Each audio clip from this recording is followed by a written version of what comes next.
नमस्कार, जय श्री कृष्णा। पुष्टि मार्ग के आकर्षण नंदलाल न्याती माहेश्वरी जी द्वारा रचा गया ग्रंथ नित्य लीलास पूज्यपाद गोस्वामी श्री 1008 श्री रणछोड़ाचार्य जी महाराज श्री को समर्पित है।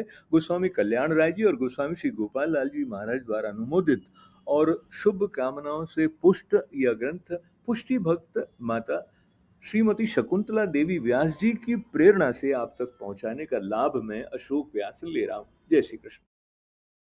श्री कृष्ण शरणम मम, श्री कृष्ण शरणम मम, श्री कृष्ण शरणम मम।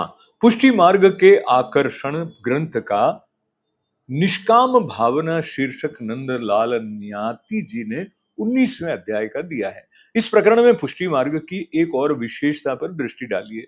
पुष्टि मार्ग में निष्काम भक्ति पर ही बल दिया गया है। श्री महाप्रभु वल्लभाचार्य विवेक धैर्याश्रय ग्रंथ में ही विवेक का वर्णन करते हुए श्लोक 1 उत्तरार्ध एवं श्लोक 2 में आज्ञा करते हैं, विवेकस्तु हरिः सर्वं निजेच्छात्तः करिष्यति प्रार्थिते वा ततः किं स्यात् साम्यभिप्राय संशयात् सर्वत्र तस्य सर्वं ही सर्वसामर्थ्यमेव च। विवेक यही है कि श्रीहरि अपनी इच्छा से स्वयं सब कुछ करेंगे। स्वामी का अभिप्राय क्या है इस विषय में सेवक अजान है।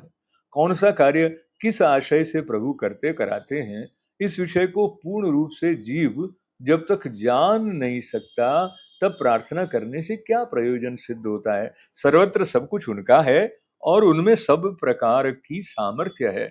सारांश ये है कि जीव तो अल्पज्ञ है, भगवत इच्छा को समझने में असमर्थ है और प्रभु सर्वज्ञ और सर्वशक्तिमान है। अतः वे जो कुछ करेंगे सेवक के हित के लिए ही करेंगे, उसके कल्याण की ही बात करेंगे। अतः पुष्टि मार्गीय भक्त प्रभु से किसी बात के लिए कभी प्रार्थना न करे। श्री वल्लभ की उपरोक्त आज्ञा पर सूक्ष्म दृष्टि से मनन करिए।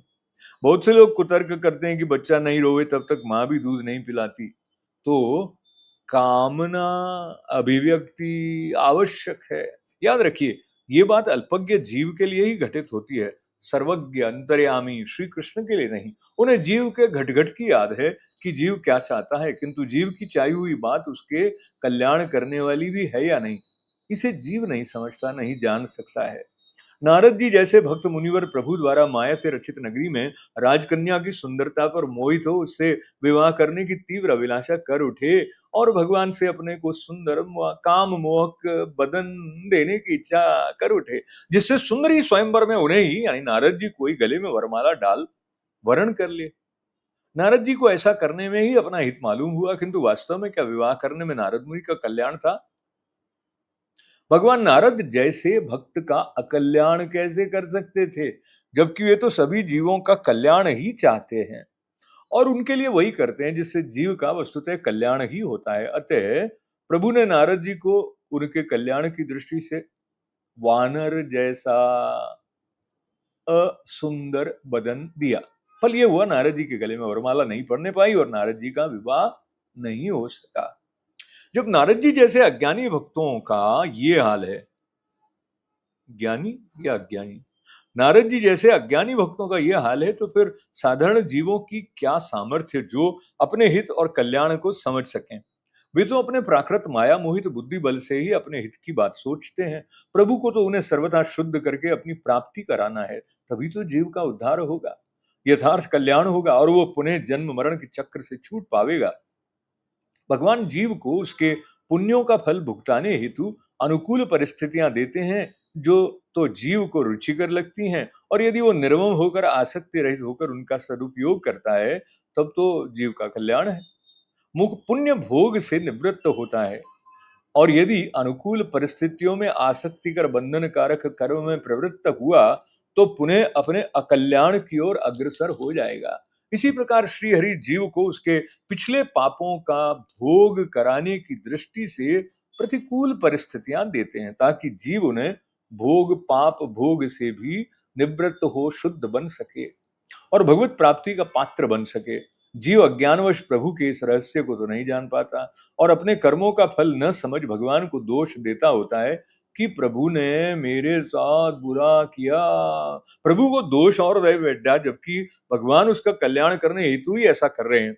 ये भी ध्यान देने योग्य है कि प्रतिकूल परिस्थिति आने पर जैसे जीव लौकिक दृष्टि में अपने ऊपर विपत्ति आना समझ बैठता है, तो उसके निराकरण हेतु प्रभु से कामना कर बैठता है और इस प्रकार अपनी विशुद्ध भक्ति में कलंक लगा लेता है। निष्काम भक्ति को सकाम में परिवर्तित करता है, तो क्या उसके ऐसा चाहने से, ऐसी कामना करने से प्रभु उसकी इच्छा पूर्ति कर ही देंगे?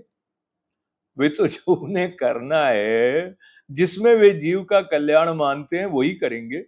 सब कुछ अपनी इच्छा से करेंगे, तो फिर हमारा कामना करना ही व्यर्थ है और ऐसा कर अपना अहित ही करना है। इसलिए श्री महाप्रभु जी आज्ञा करते हैं कि विवेक यही है कि प्रभु अपनी इच्छा से करेंगे। जो कुछ भी हो, उसे हमें श्री हरि की लीला मान और उसमें ही हमारा कल्याण मान सहर्ष स्वीकार करना चाहिए और प्रत्येक परिस्थिति को भगवद कृपा ही मानना चाहिए।